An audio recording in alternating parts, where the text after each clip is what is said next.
Good morning. By a show of hands, how many people like to eat?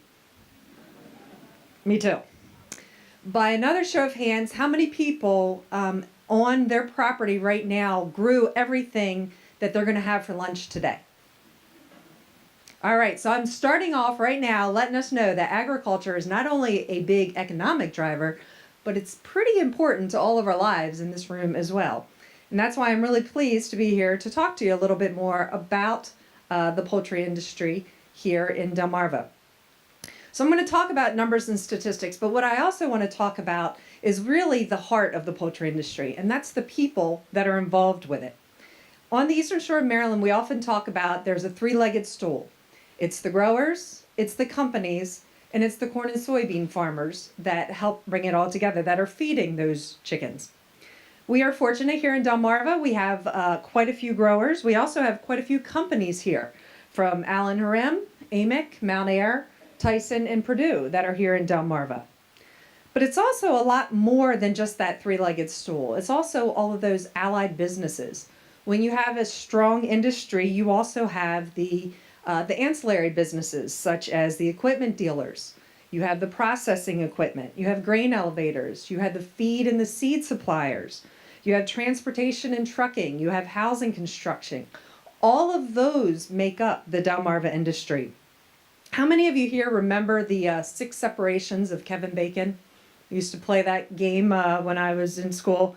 So I often say that here in Delmarva, it's probably closer to about a 3 to 4 separation of any person living here in Delmarva, any consumer, to the poultry industry in some form or fashion. So let's talk about the numbers. We're going to talk about Delmarva first, and then we'll break it down into Maryland. So most of what the Delmarva poultry industry looks at, again, is focusing on Delaware, the Eastern Shore of Maryland, and the Eastern Shore of Virginia, in particular Accomack County.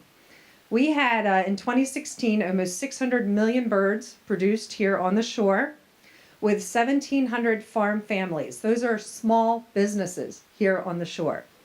There's over 14,000 employees that are employed, with 243 million paid by those companies that I mentioned to the growers, $1 billion in feed costs, that's again to those corn and soybean farmers, and it comes out to about a $3.2 billion cash value.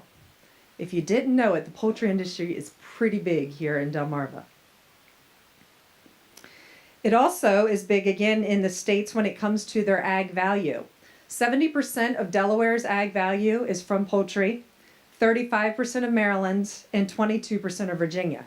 If you then again add on to it the corn and soybean farmers, you're looking at another 10 to 15% of the value for all of those states.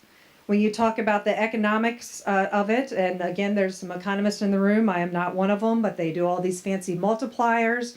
In Delaware, it's about $3.9 billion industry, a $2 billion industry in Maryland, and a $1.8 billion economic impact in Virginia. Again, looking at Maryland specifically, we have about 720 farm families, again, businesses, with about almost 5,000 Marylanders employed within the industry, 128 million paid in state and local taxes, and in Maryland, it's the 8th in the number of chickens produced annually. According to USDA, Wicomico County in particular is the number 2 county in the state for the value add of products, which is 2.3 million. And much of that, again, is the poultry and the grain industry. So those 4,600 jobs that I mentioned, those all must be the low-paying lines persons working at the processing facilities, right? No, not at all. The companies hire quite a wide range of employees. These folks here are outstanding flock supervisors for this year. And all of the companies, they're hiring professional, skilled, and technical laborers. So we're talking about the flock supervisors, many of which have poultry science degrees or ag econ degrees, mechanics, purchasing agents, engineers, sales, marketing, truck drivers, plant managers, lab technicians, veterinarians. It's a whole long line of the employees and the type of the employees that are looked for and needed in this industry. And it also goes back to many of the topics that we've heard here about the need for labor of all types within our industry. So the good news is that the chicken industry is here to stay in the sense that people are eating chicken. One of the roles of DPI, one of its missions, was to promote the chicken industry and have people eat more chicken. I think we can cross that off the list. We have succeeded not only in Delmarva, but we have succeeded nationwide. Not only is it going up in the U.S., it's also going up worldwide. Currently, pork is the number one meat that is consumed throughout the world, but there's many reports showing that poultry and fish are actually going to overtake pork within the next 10 to 15 years. And so why is that? Well, that's because many of the developing countries around the world are seeing an increase in their middle class. And when you have an increase in the middle class, many people want different types of protein. Poultry is one of the most economic and efficient proteins to produce. It only requires 1.7 pounds of feed to convert to 1 pound of meat on a chicken. And they can measure that. I often wonder how much it takes to convert to a pound on me, but I don't really want to know that answer. In comparison, it takes about 6.8 pounds of feed to convert for beef cattle and about 2.9 for a hog. So again, it's a very efficient protein, and many of the developing countries are seeing that not only for consumption, but for production purposes as well. Fortunately, with this increased demand, we're also being able to keep up with that here in Delmarva. This is from 1986 to 2016. You'll see that it's almost twice the amount of meat was produced here in Delmarva. But when you put that into perspective, it's about a 1 to 2% average annual growth rate over the past 20 years, which again is looking like the growth rate that I've seen in many of the slides today. So, how many of you have driven by and seen all this huge, wild expansion of houses here on the shore? It must be growing like crazy, right? Not really. That is not the case at all. As a matter of fact, we have 1,400 less poultry houses now than we had in 1996. There's also 1,000 less growers on the shore as well. So how is that possible? We've seen that we're producing more, but we have less houses and less growers. Well, really, that comes down to better technology, better housing, better genetics, and better nutrition. Again, there are researchers out there that know more about the diet and the needs of a chicken than they do about humans, which is pretty amazing. So again, the industry has grown, but at about a 1 to 2% average growth.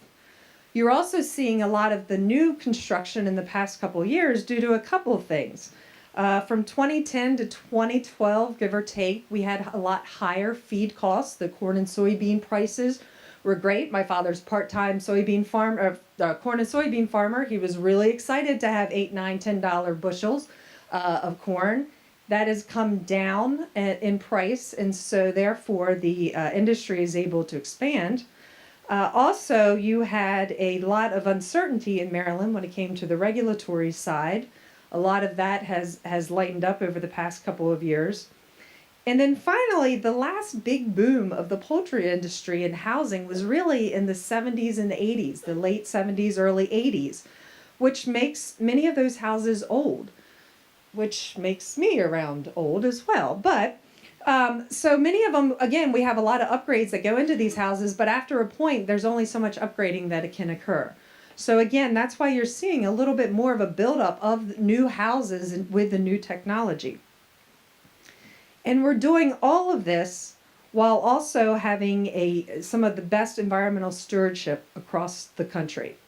So our growers are responsible. They're required to have nutrient management plans on all of their farms. They're also required to have manure storage units. They also have some of the best heavy use pads. Those are the concrete pads on the outside of the houses. Many of the counties and companies are requiring the vegetative environmental buffers. So if you've driven by, you've seen the tree lines that have gone around the farms. Those are buffers that help both with water quality and air quality as well. There are composting plans. There are many farms with conservation plans, as well as there are many that are energy conscious. So you're starting to see some solar, not necessarily going up on the roof of the houses, mainly due to the construction of the roofs, but you're seeing them going up everywhere around along the area. So, of course, the Chesapeake Bay is in our backyard, and so that's an important part and reason why you're seeing a lot of this environmental stewardship. But you're also seeing it because, again, these growers, these employees, these folks live right here in your communities, and they live on their farms. So it's just as important for them as it is for everyone else to have this environmental stewardship. And with that, I just encourage everyone to eat more chicken. Thank you.